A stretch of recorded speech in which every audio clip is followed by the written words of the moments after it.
Tenagatçylar we telekeçiler birleşmesiniň monopoliýasy ýaýwanlanýar.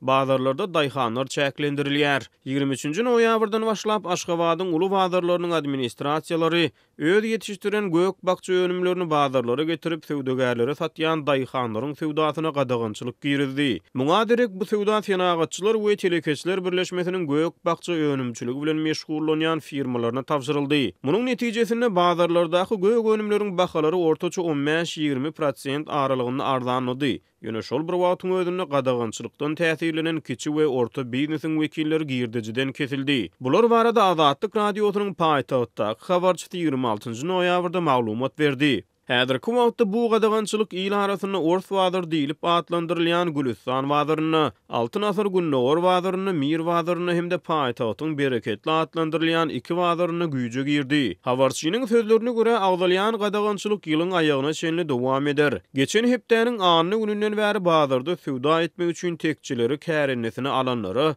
özleriniň beýleki müşterilerinden getirilýän harytlary ylaýtydy.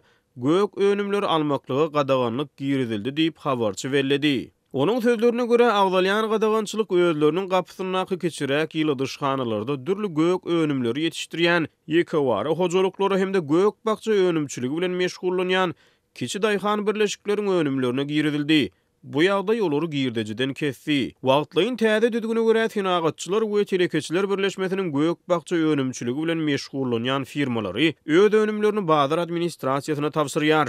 Ödegedegini bazar administrasiýasy tekçileri kärennesini alýan satyjylardan şol harytlary alyp satmagy talap edýär. Habarçy paýtagtdaky uly bazarlaryň ýetişligi barada käbir goşmaçy maglumatlary berdi. Aşgabatyň 10 ýyl wadançylyk Lomoy Söwda bazaryny hemde şäheriň demir gadygyna ýerleşýän Altyn Asar Günnowar bazaryny tenagatçylar we telekeçiler birleşmesiniň binýadyndaky bir näçe firma ýetişlik edýär. Mir bazary Türkmenistanyň Söwda we Daşary ykdysady gatnaşyklary ministrligine, Gülistan we teke bazarlary Aşgabat şäher häkimligine degişli bolup durýar. Azatlyk radiosynyň agdalýan bazarlaryň administrasiýalary bilen habarlaşyp gadagynçylyk barada maglumat almak synaşygy başa barmady. Yerli habarçy bilen gurrundaş bolan ençeme paýtagtly uly bayramçylyklaryň öňü ýüresinne tenagatçylar we tenekeçiler birleşmesine degişli firmalaryň önümleriniň bazarlarda peýda bolýanlygyny, ýöne olaryň odoldan kärennesini alynan tekçelerde satylman öz başda goşmaça tekçelerde satylýanlygyny aýdýarlar. Tenagatçylar we tenekeçiler birleşmesiniň ýurtdaky monopoliýasy barha ýaýwanlanýar.